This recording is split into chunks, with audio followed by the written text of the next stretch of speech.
Perfect combination জিনিসটা খুবই গুরুত্বপূর্ণ।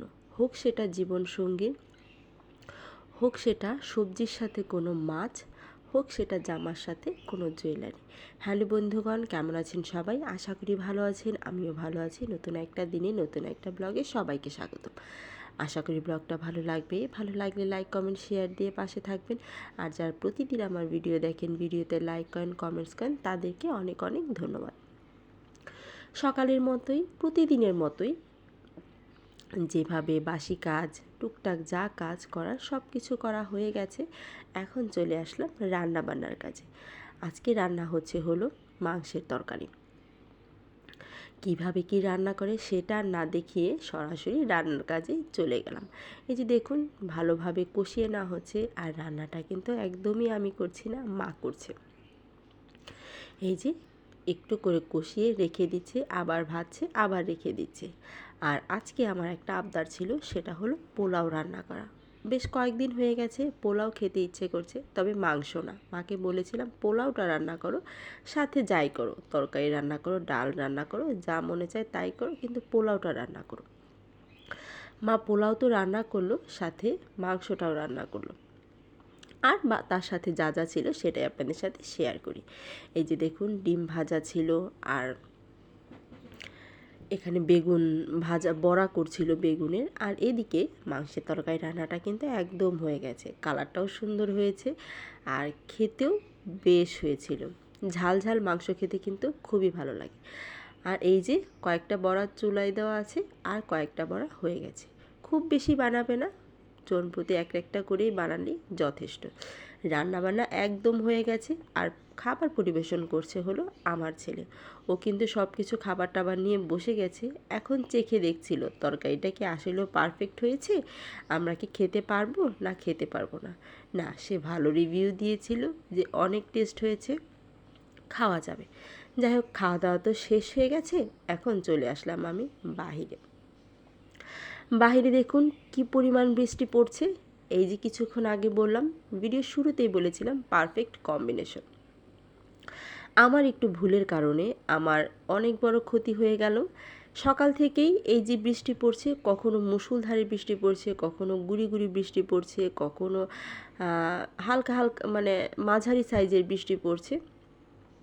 সব মিলিয়ে আমার মাথায় একদমই ছিল না যে বাহিরে বৃষ্টি পড়ছে, আমি যে বাহিরে যাচ্ছি, কোন জিনিসটা পরে গেলে ভালো হবে, কোন জিনিসটা না পরে গেলে ভালো হবে না।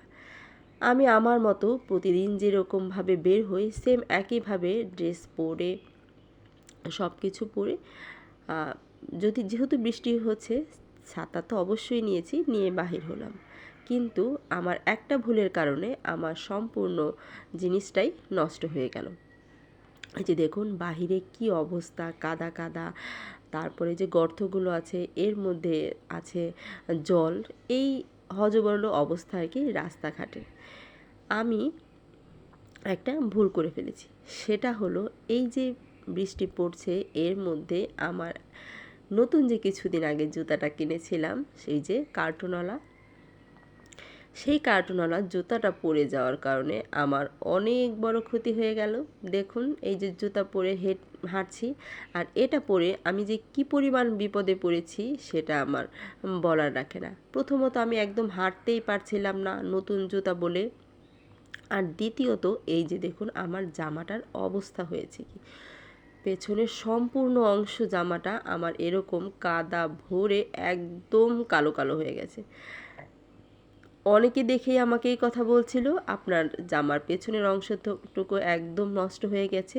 তার জন্যই বলছিলাম যে পারফেক্ট কম্বিনেশনটা খুবই প্রয়োজন। কোনটার সাথে কোনটা যাবে, কখন কোনটার সাথে কি পরতে হবে সেটা বিবেচনা করে না পড়লে এরকম দুর্গতি হতে হয়।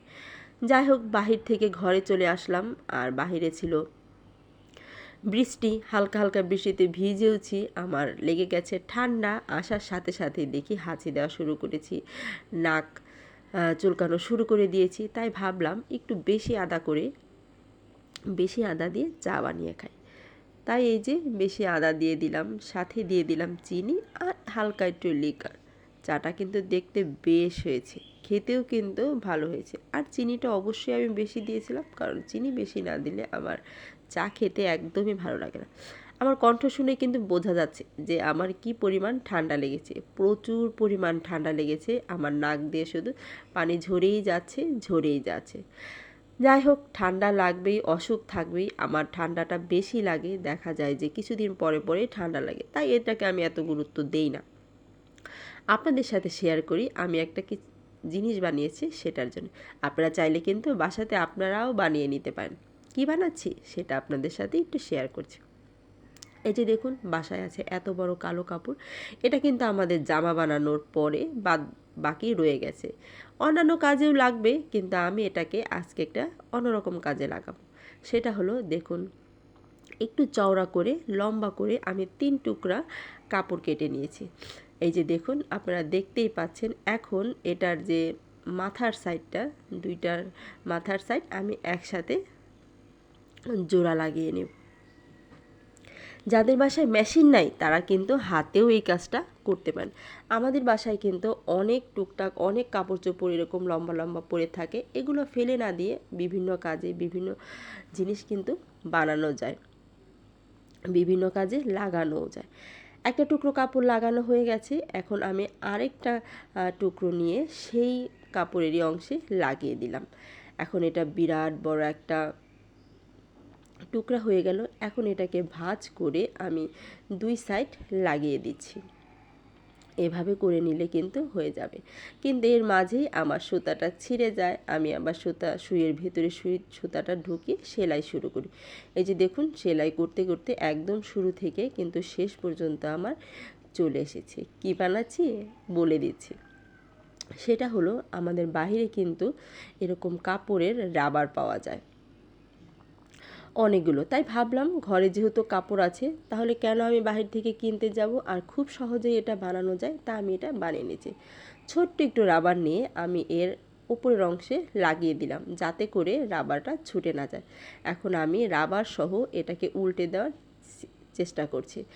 ঘরে অনেক কিছু ছিল, কিন্তু যেহেতু আমার কাছে এই কেচিটা ছিল, তাই কেচিটা দিয়েই আমি উল্টে নিচ্ছি।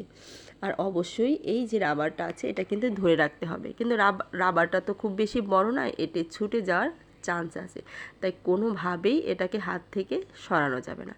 তারপরে আমি এই যে কাপড়ের 2 মাথার অংশ একসাথে লাগিয়ে দিব, তাহলেই হয়ে যাবে একটা খুবই সুন্দর রাবার।